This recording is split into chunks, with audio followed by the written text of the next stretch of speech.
Paulo Cruzada, anyway, Gina Sergio, when are you gonna, both of you, to stop harassing Shania Kiana and also Patrick Eason? Even Teacher May Tiburcio, you say again, Gina Sergio, you saying about, for example, patayin, katayin, parang baboy. Katayin si Shania Kiana, ang atay sunugin. Diyos ko, I just want to say about those harsh comment or harsh words I say to Asejo Jean and Paulo Cruzada. Why can't both of you to stop making such harsh words? Paulo Cruzada, you are planning to hostage Ate Dina Guillermo in the first place. For me, I'm just want to explain to you, Paulo Cruzada. Inaano ka ba ni Ate Dina Guillermo? For me, I've been reconciled with Ate Dina Guillermo thanks to Kuya Bear. She was non-political. She's Ilocano. What's wrong with her that she is a diehard Duterte supporter?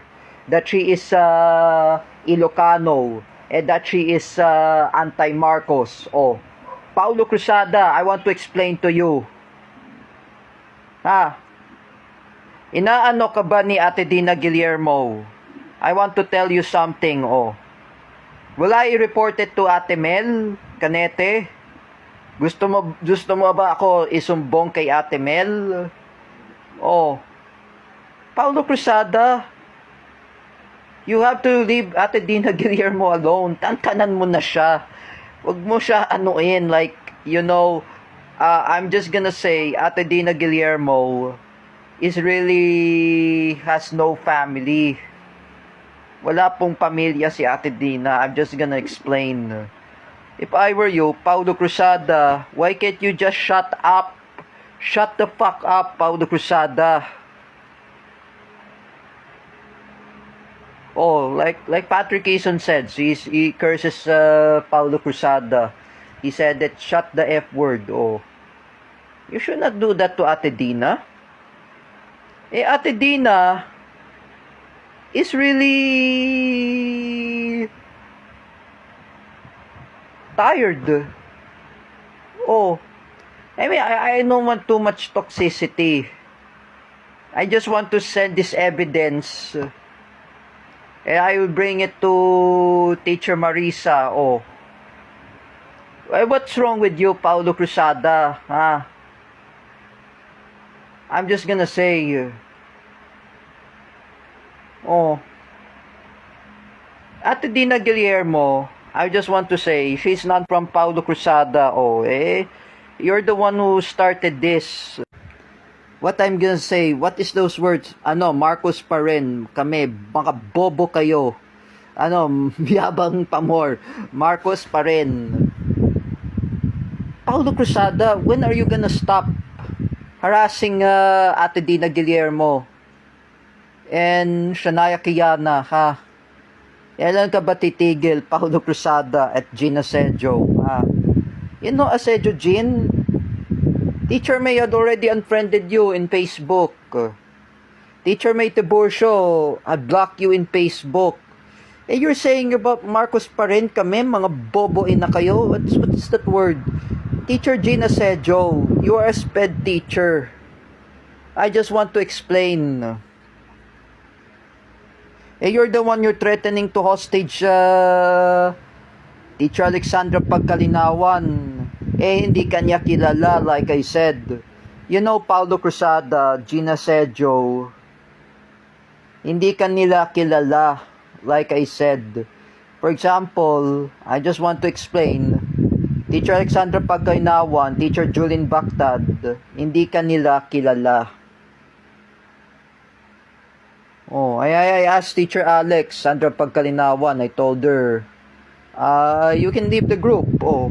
Wag mo na lang pansinin niyang si Paulo Cruzada at Gina Sedjo, mga gago sila, like I said. You know,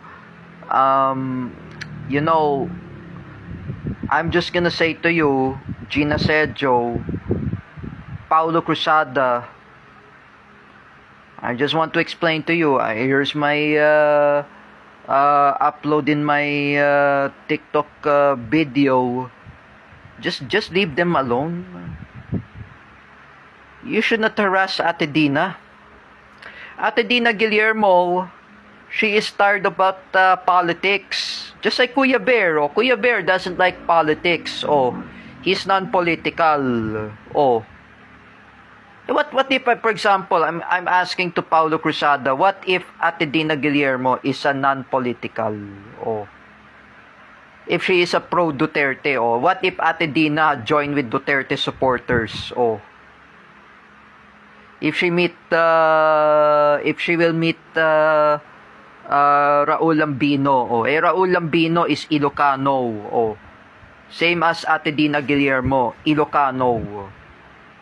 What if I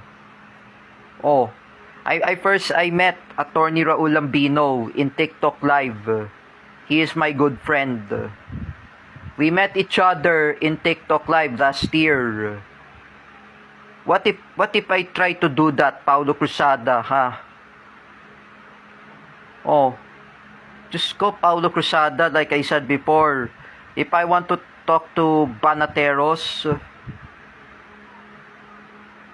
I am saying to you, Paulo Cruzada, you will be bashed by DDS.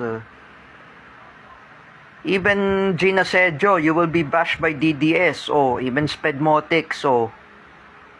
For me, I'm just gonna explain to Paulo Cruzada, Ate Dina Guillermo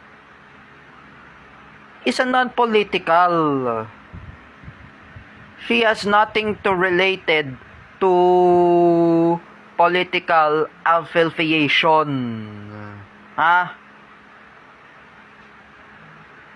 been talk with Ate Dina. I said, Ate Dina, I told her, we have to be non-political.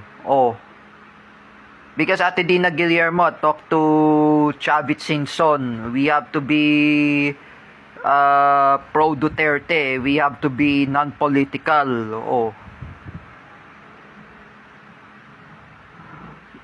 What both of you are eating in your mind, Gina Sedjo and Paulo Cruzada? Are both of you are puppet of Martin Romualdez?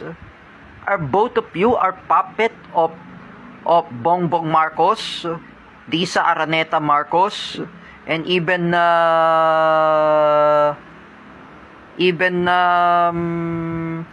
the Congress of the House of Representatives, who wants to plan to impeach against Sara Duterte?